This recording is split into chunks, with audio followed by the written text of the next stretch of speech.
Welcome back to News Desk. Thank you for staying with KTN.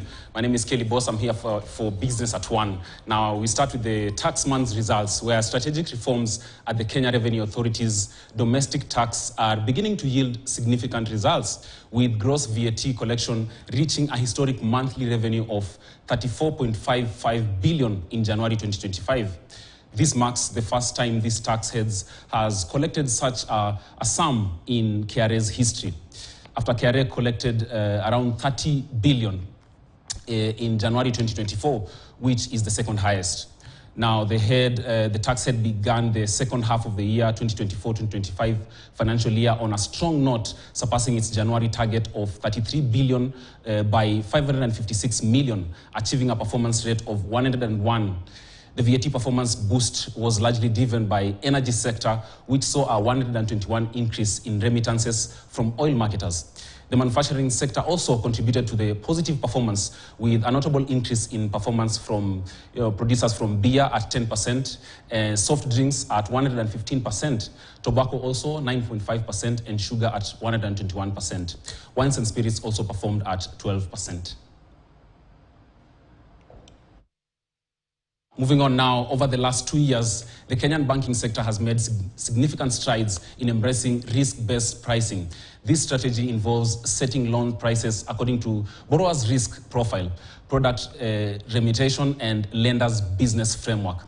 Speaking during a breakfast meeting in Nairobi, chairperson of the President's Council of Economic Advisors, Dr. David Ndii, stressed the importance of accurate pricing risk to maximize returns, pointing out that organizations like Metropole, which play a critical role for lenders to assess and mitigate risk before issuing loans.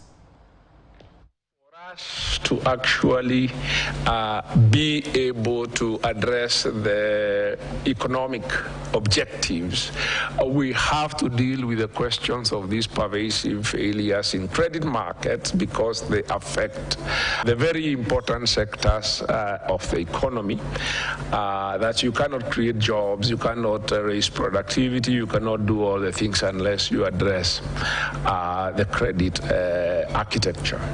As I talk about the micro, because you're lenders, I'm simply looking at what exactly do you do when an application lands on your table. You can vary so many features around that loan contract. Then you have the possibility of developing as many products as possible. And also, because you segment your market, you also develop products that are targeted to certain specific sectors of the borrowers. Now, in a bid to develop energy infrastructure to feed Africa's rapid growth in power and water demand, stakeholders have launched Water, Electricity and Renewable Energy Expo. The expo, which is scheduled for September 2025, is aimed at opening doors for international sector players to start engagements with African counterparts to bridge the existing gap in water and electricity and renewable energy sector. While launching the expo in Nairobi, it was noted that Africa's power and water demand has witnessed a rapid growth over the years due to a robust economic growth, rising population, and increasing middle class. These sectors, as you are aware, drives critical sectors like agriculture, which are creating massive employment, in particular for young people. So we believe that as an organization, this expo does not only just bring investment together, but also comes to bridge very significant social gaps. What we borrow from them is technology. What is it that they are doing that they have water in every household, even though their place or their country is a desert area? So those are the technologies we are borrowing from them.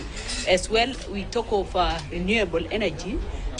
They are also best. They have the best practices in terms of the technology that we want to borrow from them, so that we can also be at par with the needs in these sectors for our citizens. Investors interested in Kajiado have been urged to follow the right procedure in documentation for approval by Residents Association. Now, according to the Minister for Lands at Kajiado County, Hamilton Paseina, this will boost the urban planning and restoration of Kajiado status. Additionally, Paseina noted that officers in the relevant office have received a letter not to approve any developments in the county until investors submit review letters from Residents Association. I don't think it is important for their meeting because it is something. Another important issue that will be coming up.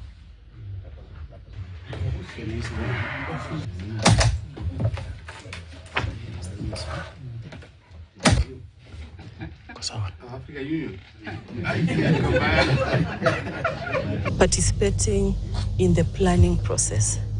Participate not only planning but also approval, in the context that before any development is done within our localities, then the residents associations must give a no objection letter. We are planning how the pressure from Nairobi that comes to Kajiado, which is in the metropolis, is going to be managed legally and in a sustainable manner. Many times there are pop-ups. You wake up in the morning, a development you never left in the night, it's there in the morning. So as residents now, we cannot complain blindly because we have been given that responsibility to ensure anybody developing within our neighborhood aligns to the tools and the instruments of development control that have been developed by our county. We will, as the county government of Kajiado, continue engaging residents at all levels. And this is not a favor, but this is a manifestation of the requirement of Kenya's Constitution 2010.